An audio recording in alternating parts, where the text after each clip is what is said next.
तो एक क्वेश्चन आया है बोर्डमस रूल का और आंसर यहाँ पर देकर रखा है, ए नंबर का 265, बी नंबर का 65 और सी नंबर का 310 और डी नंबर का 105।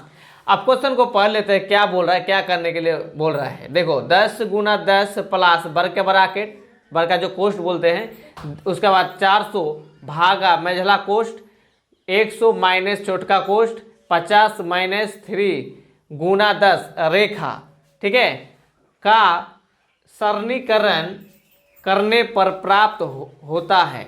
आप बताइए इसका सही आंसर क्या होगा। तो चलो हम लोग चेक करते हैं कि इसका सही आंसर क्या है। 265 है ना 65 है, 310 है ना 105 है। तो इसको हल करने के लिए पहले हल लिख देंगे हम लोग, ठीक है। लिखने के बाद सेम जो है क्वेश्चन में वही उसी को उतारना है सेम, तब उसके बाद स्टार्ट करेंगे।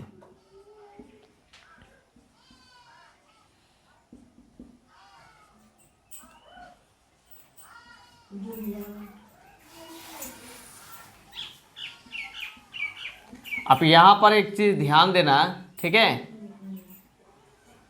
यहाँ पर क्या ध्यान देना है, ये जो रेखा है ऊपर में, तो देखो सबसे पहले काम प्रोसेस क्या होता है इसका, जो सबसे पहले जो रेखा है उसका सॉल्व होगा, ठीक है। तो हम लोग सेम उसी तरह करेंगे, जैसा है वैसे हम लोग चलते रहेंगे।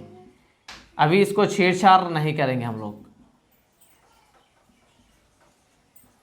आप यहाँ पर देखिए, अब हम लोग आ गए छोटका ब्रैकेट के अंदर रेखा के ऊपर, ठीक है। 50 का 50 जैसा है वैसे रख देंगे। इसको गुना मार दो, तो गुना मारेंगे तो कितना आएगा, 10 का 10 3 बार पढ़ेंगे तो कितना आएगा, 10 का 10 3 बार पढ़ेंगे तो कितना आएगा, 30। अब देखो यहाँ पर हम लोग 30 बैठा दिए, समझ गए। आप यहाँ पर देखो, आप इस छोटा वाला जो ब्रैकेट है उसको सॉल्व करेंगे हम लोग। जैसा है सेम वैसे ही चलना है, देखना है कि कितना आंसर आ रहा है, सही आंसर। अब देखो यहाँ पर 50 से 30 को घटा दो, कितना आएगा, 50 से 30 को घटाओ कितना आएगा, 20।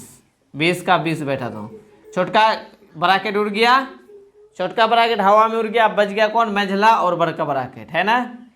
तो 10 गुना 10 प्लस 400 भागा, आप यहाँ पर बताओ 100 से 20 को माइनस कर दो, कितना आएगा, 100 से 20 को माइनस करो, मतलब 20 रुपया घटा दो 100 से, कितना आएगा, कितना आएगा रे, 100 से 20 घटा दो कितना आएगा, 80। कितना आ जाएगा, 80। मेझला भी ब्रैकेट उड़ गया, अब बच गया कौन, बड़का ब्रैकेट। अब उसको क्या करेंगे, उसका अंदर करेंगे अब हम लोग भागा। अब देखो यहाँ पर 400 है ना, 400 को 80 से डिवाइड कर दो, ठीक है। तो 400 को हम लोग 80 से क्या करेंगे, डिवाइड करेंगे। तो 0 से 0 कट गया, 5 के 8 कट कितने बार पढ़ेंगे कि 40 कटेगा, 8 5 40। यहाँ पर हो जाएगा आपका 1, तो 1 का कोई वैल्यू नहीं है, तो यहाँ पर आ जाएगा हम लोगों का 5। समझ गए। आप यहाँ पर ध्यान से देखो, ध्यान से। अब हमें क्या करना है, यहाँ पर गुणा भी है और जोड़ भी है, मतलब प्लस का भी काम है, गुणा का भी और प्लस का, दोनों का काम है। तो सबसे पहले काम किसका होता है, गुणा का ना जोड़ का, जोड़ का काम होगा, गुणा का काम होता है। तो 10 को 10 से गुणा मारने से कितना आता है, तो 10 को 10 से जब हम लोग गुणा मारेंगे ना तो 100 आ जाएगा, कितना आ जाएगा, 100। तो हम लोग यहाँ पर क्या करेंगे, 100 बैठा देंगे, 100 बैठा दिए, प्लस के प्लस 5 आ गया। अब 100 के साथ 5 को जोड़ दो, कितना आएगा, कितना आएगा, 105। वाह, वेरी गुड। तो इसका सही आंसर क्या आया, 105। ये वाला आंसर ऑप्शन नंबर डी सही होगा। समझ में आया, बहुत आसान है, और यही सब क्वेश्चन छोड़ देते हैं तुम लोग, बहुत आसान क्वेश्चन है। तो इसी तरह बनाना है, ठीक है।